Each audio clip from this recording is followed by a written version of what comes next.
Toni Taylor is one of the most powerful Black artists of our time.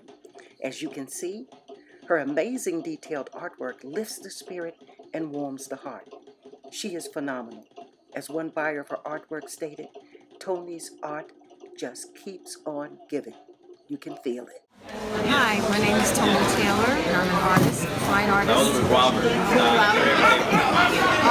I've been creating now professionally since 1985, but I've been working with my craft since I could hold a crayon from birth, so several decades at this point. It's my first love, my passion, and I've always been drawn to doing things that are a little bit different than the norm. I love fantasy, metaphysical work, sci-fi, nature. I like nature very much, and I try to integrate that into my work. Angels and goddesses and dragons, they're all a part of my repertoire. My medium is primarily oil. I also work with pencil and graphite and charcoal. Mishindo Kumba's depictions of Black superheroes, ancient Black Egyptian figures, and a wide range of artwork is majestic, as can be seen here. He is also an entrepreneur who has many products and services. Greetings. My name is Mishindo Kumba. I am a 35 plus year veteran of the visual arts medium. I have been interested in doing images of African people that are majestic, that remind us of the glorious history, but also the glorious present that we have in our creative matrix. The purpose of my work has always been to address the lack of diversity in contemporary cultural mediums, like movies, like comic books, and so forth. Things are slowly changing, but the synthesis of my work when I was a child actually came from the idea of recognizing that as a young man, and then creating the kind of majestic images of African people that allowed us to view it and feel the vicarious beauty, to feel the nature of greatness that we have experienced and brought to this planet. What my work is going to be moving into the various mediums is I've done many things like automotive design, I've done hair design, clothing design, I've done sign craft. There's some light sculpting that I've done. I've worked on video games. I'm a publisher, a writer, and painter. The purpose for or the direction that my work is going to be going into is to go into live action movies, animated films, video games, and license materials like shower curtains, like travel bags, like luggage, dinnerware, and also clothing design. These are some of the areas where I think people of color spend a lot of money. And we are in the billions when it comes to the kind of income that we have access to. So if I create the kind of body of work that inspires my people to the degree that they will invest in it, that creates the kind of supportive relationship that keeps me from having to go to the corporate side of the entity to serve their aims, to then get finances from people of color, i.e. the Black Panther. There are plenty of talented people who work outside of Marvel, who work outside of DC, who work outside of Disney, who can garner and use this kind of support that Black Panther got. So it's good in a sense because we have now proven the functionality of the model of African greatness. So in the future, my work will be gracing the various mediums like movies, video games, and so forth. And thank you for your time. Black comic book creators who have honed their craft for many years are seeking investors, movie contracts, and TV shows to take them to the next level so that Black superheroes will also become dominant in the culture. Let's hear what they have to say regarding their hopes, dreams, and aspirations. For young Black children and children of color. Hi, my name is Greg Burnham, and I am a co-creator and writer on Tuskegee Airs Project, a futuristic sci-fi. It takes place like 80 years from now, and you have 5 teenage pilots that are learning to fly at a time when man piloting is illegal. They'll actually get upgraded to these jets that'll turn into these robots from time to time. I'm also writing another comic called The Search for Sadaka, which we have dreams that both of these will be turned into animated series. We have a live action show here that we're trying to push called Dwayne Kelly as well. So we're working on a few different things at the same time. And I say we, I'm talking about myself and Marcus Williams, who's an illustrator extraordinaire and my co-creator and business partner. Of course, like I said, we're shooting for TV, movies, animation. We've actually created our own publishing company, so we self-publish. We're getting ready to, produce a couple of other comics, as I mentioned. And everything is about empowerment and like ownership for us. So we're trying to, kind of bypass a lot of the stop signs that have been existing for, creators such as ourselves. So we're just doing it ourselves, and with the help from all the great, fans and people that come out and support us, we're able to keep this thing going. So thank you to everybody. You can reach us at Tuskegee Airs on Facebook, Instagram, Twitter, and like I said, I'm Greg Burnham. Thank you. Hi, my name is D.K. Gaston. I'm the author of the Taurus Moon series. Taurus Moon is a relic hunter who goes after supernatural artifacts. He's often getting himself into trouble fighting supernatural creatures. What I would like to someday see is the Taurus Moon series as a television series or a movie series. Can't think of any great actors I would like to in that role, but I'm sure there's plenty out there. I have an audiobook of the first book in the Taurus Moon series. It's narrated by a great voice actor. I also write in the book The Friday House, which involves orphans who have been trained to become assassins, and they were sleepers and they were awakened in their adulthood. And I write in fantasy and crime novels and mysteries. And that's a little bit about me. Hey, I'm James Mason. I'm a local artist here in Atlanta, Georgia, and I'm the writer and artist for Urban Shogun. It's a martial arts comic that takes place in Atlanta. Also working on a team book called Street Team, and it's a book between me and a bunch of other people. It's a lot of independent characters who all got together and put our heroes together to fight crime, kind of like the Avengers, but street level.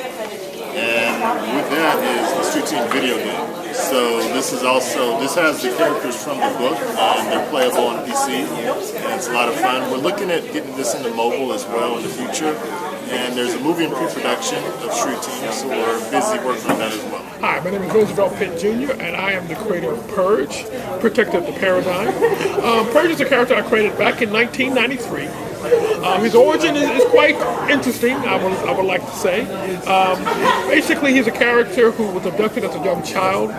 He had a huge, I would say, cruel experimentation done on him that was quite huge, and that developed him to be the hero that he is today. The implant that was placed in him by a clandestine group, again, that who kidnapped him, basically allowed him to regulate his body just by brain power alone. But the experimentation that actually was placed in him put him in a coma for about 2 years. So a lot of his youth, a lot of his past was lost due to that time. But once he was awakened from his coma, he actually was able to control his body function so well. He was actually able to increase his strength, his ability to see, his ability to process things quicker than most humans. And eventually he decided to really use those talents to create fantastic technology. Technology that actually helped build his city of New Salem. Now, New Salem is based on Winston-Salem, which is where Purge is from. But again, the book basically has him living in New Salem, a highly technological city that's predominantly black. So his goal has always been to not only help protect the city that he loves from allowing the technology that is growing so quickly to run amok outside the city, but also to help Purge himself, to regain his lost memories, his lost youth, but he also uses his abilities to help fight against the scientist who's responsible for his abduction and his cruel experimentation. Now, what I would love to see with Purge, which is I think most creators would like to see, is animation, movies, which I'm actually working on that right now. I have a property called Astounding Adventures, which actually has Purge as one of the main characters, as well as Willpower. Actually, Willpower here, the brother, and Shadowboxer. Together, we are Astounding Adventures, and we're actually working on an animated project at this point, where we're actually raising funding to actually produce the animated intro. And then we hope to use that as a crowdfunding launch to raise funding to actually create the first episode. So it's always been important to me to own my media as a black creator.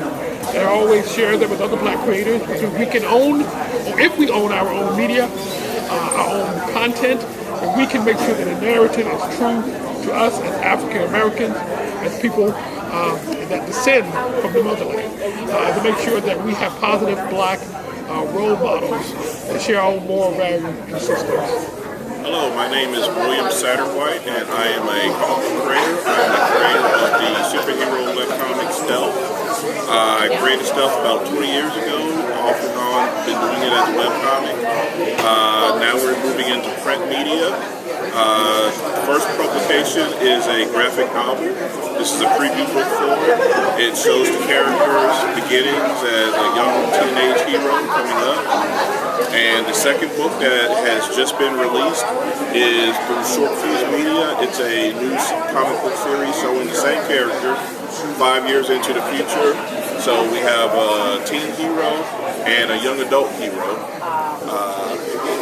The new Short Fuse series focuses on some real world issues like police brutality, the justice system, corruption, political corruption, things like that.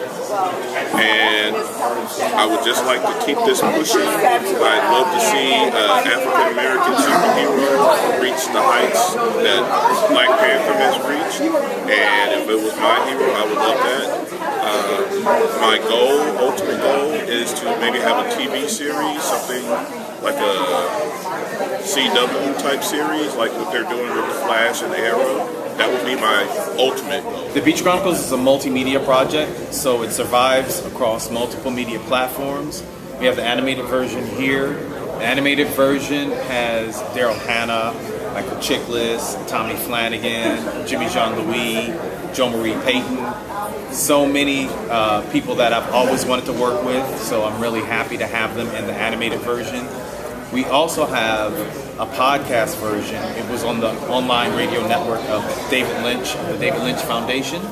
And the podcast version has MC Light, Rami Jaffe from the Foo Fighters, Jimmy Jean-Louis reprised his role, Nancy Sinatra,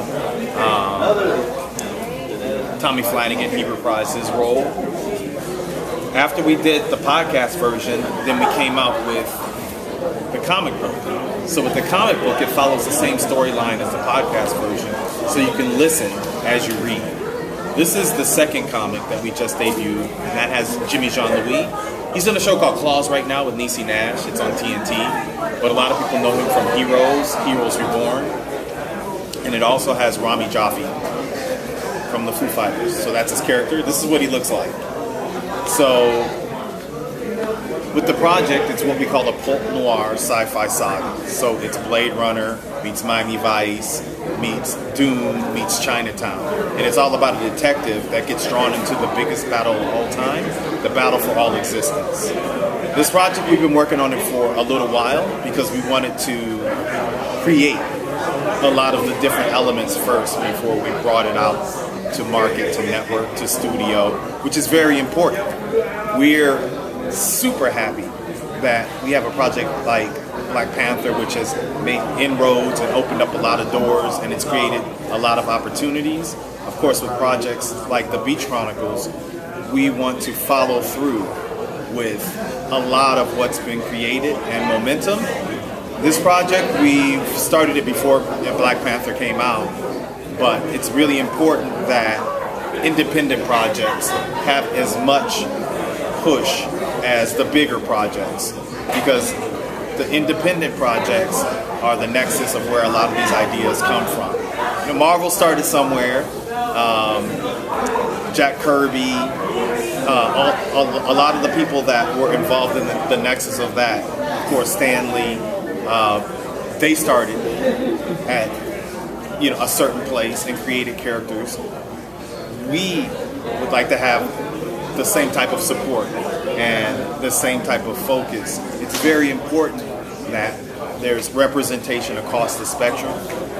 People of color have a tremendous amount of stories and a tremendous range of our diaspora. And so we'd like to explore the range of the diaspora, the range of stories. With my project, The Beach Chronicles, our person of color is from Haiti, Jacques Jean Gilles. We call him Triple J. We call him J3. He's industrialist, a wealthy industrialist, genius character that is also drawn into the same battle.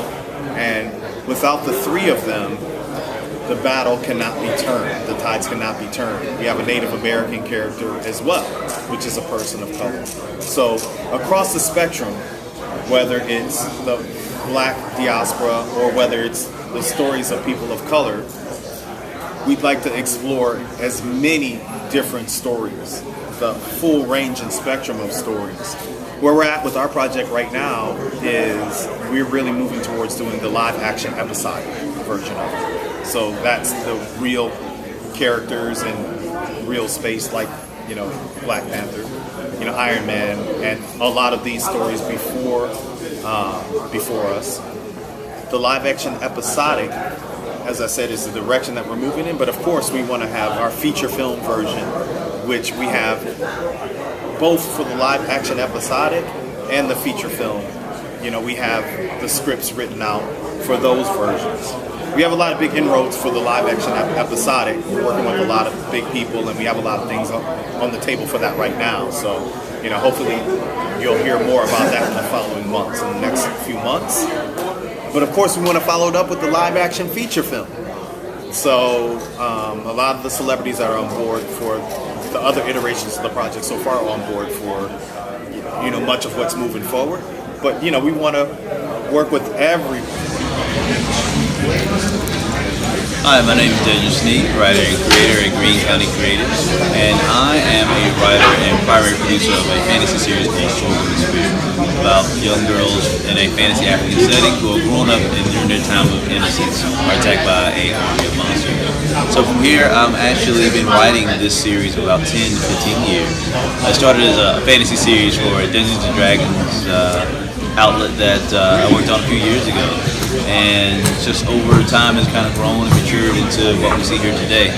And what I'd like to do is create a fantasy realm focusing not just only on women of color as the protagonist, but also the antagonist, also the secondary character, part of the canon of the lore, and look at the African diaspora as a place of imagination and not just so monolithic. So I've created this series, The Sword in the Spear.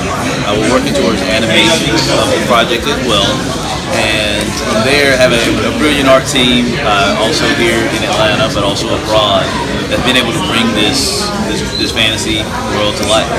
So we are in the constant process of creating not only content for the written work, but also looking at creating this as a game and also as an animated series.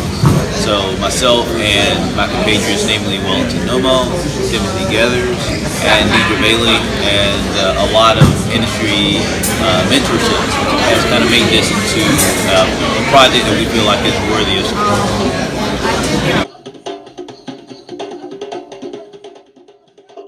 Explore the supernatural with Violet Meyer, William Jones, John Darr, and Gerald L. Coleman, par excellence.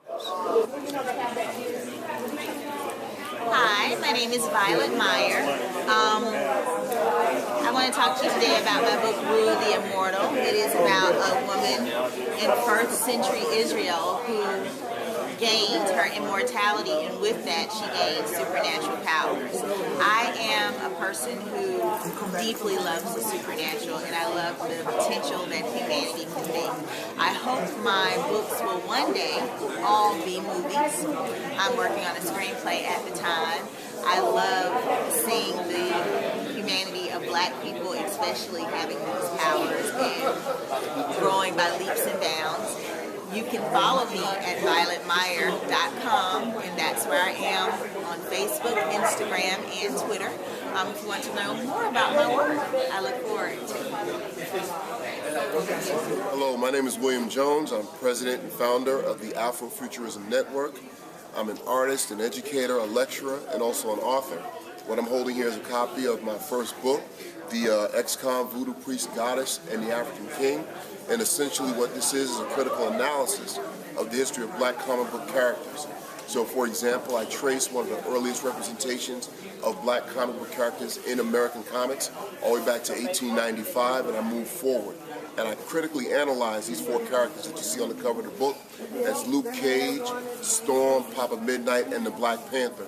And essentially what I do is I draw parallels between the events that are taking place in the comics and the way that Black characters have been depicted over the years, and I parallel and I correlate that with the way that they've been treated, Black people have been treated in the United States. So for example, like I said, one of the first appearances you have of a Black character is 1895, and as you can imagine, it was a stereotypical representation in a comic strip called The Yellow Kid.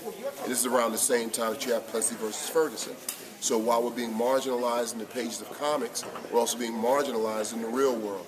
So I look at other major events in U.S. history, and I correlate that between what's going on there and what's taking place in the comics. So this is a great project for me, and I would invite all of you to check it out. You can go to the website, afrofuturismnet.com. You can also find me on Twitter, Afrofuturism Network, as well as Instagram. Thank you very much. Hi, my name is John Darr, and I'm the author of a young adult science fiction and fantasy series. I call it the Jonah Blackstone series, and these are my 3 books. And it follows the life of a young boy who discovers that he's half Reaper in the novel after he loses both of his parents. And so for Jonah, he's actually the chosen one, and it's his responsibility to act as a catalyst to right the wrongs between the world, between the supernatural and the human beings. And for Jonah, he has inborn powers, although each book focuses on a particular magical object. The objects aren't for Jonah. Like I said, he's a catalyst. So what he does is he finds these objects because he's going to find the people, the real people that are going to work as the restorers of the breach, so to speak. And so as Jonah and his role as a catalyst, he has, as it says, he's a half Reaper, so he has more power than the normal person. In extreme circumstances, he can actually move fast, almost in a blur. He has what I call death sense. Since he's a half Reaper, he has death sense, and he can sense mortal danger to himself and to other people around him. And he also has the ability to cross over into the afterworld and the underworld because of his dual nature. And with that, whenever he goes into one of these other realms, he's able to reform his environment around him, even to the point of being able to look into the future. And so this journey for Jonah, who starts at 13, is a journey of him coming of age and learning his place within the supernatural world, and also learning to use his powers for good. Even in the third novel, it deals with this young man who actually has all these powers, and he wants to use it almost like a Batman type of a person to like get revenge on some bullies, but then he has to learn the responsibility of using his powers in the right way and at the right time. My hopes for these books is that I could present to young readers a character that looks like them and that isn't often seen. I often compare it, I often say, like, you know, it's a Harry Potter, but it's a Harry Potter with characters that look like me or like I did when I was young. And so I'm hoping in the future that these can reach more and more people. I've had the benefit of seeing that it reaches a diverse audience, and so the kids themselves, they're ready for it. They're ready for these characters. They don't care if the character on the cover is a white character. They don't care. They want the stories, and they have done that, and they've shown that. And so for me, that's my hope, is that I can continue to get these books out to the young people, that they can be taken on this epic journey that I've created for them, and that they keep coming back for future installments of Jonah Blackstone. Thank you. Hi, I'm Gerald Coleman. I'm the author of the Three Gifts series, science fiction and fantasy. My hope is that a young person in particular will find this series so that they can enjoy it. I couldn't find anything like this when I was in bookstores looking for something to read, and so my hope is that this will fill a void